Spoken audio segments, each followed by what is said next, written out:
7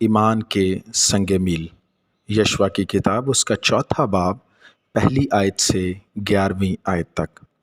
جلجال نہ صرف ایک پڑاؤ بنا بلکہ اس سرزمین کی فتح کے دوران وہ اسرائیلیوں کے لیے ایک یادگار بن گیا۔ یشوع کو اس بات کی ہدایت کی گئی تھی کہ وہ جلجال میں ایک یادگار نصب کرے۔ اس کے بعد جب ہم اس بات کا مزید مطالعہ کرتے ہیں تو ہم پڑھتے ہیں کہ وہاں پر ایک اور یادگار بنائی گئی اور اس دفعہ یہ دریا کے اندر نصب کی گئی تھی۔ ان دونوں جگہوں پر یادگاری کے طور پر پتھر نصب کیے گئے تھے جو اسرائیلیوں کو اس بات کی یاد دلاتے تھے کہ انہوں نے بحفاظت دریائے یردن کو پار کیا۔ یادگاری کی ان دو اقسام کو ہم اس نقطہ نظر سے بھی سمجھ سکتے ہیں کہ یہ دونوں یادیں یسوع مسیح میں ہماری پہچان کے دو پہلو ہیں۔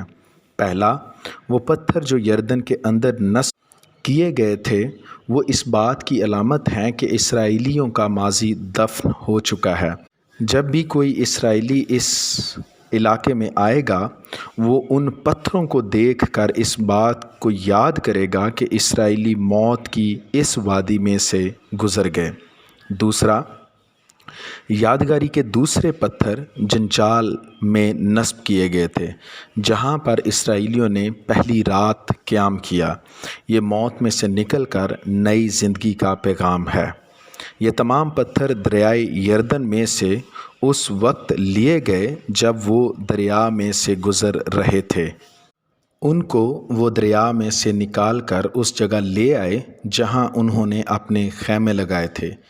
یہ دریائے یردن کے پار اسرائیلیوں کی نئی زندگی کی علامت ہے، جیسے موت کے بعد نئی زندگی کا ملنا۔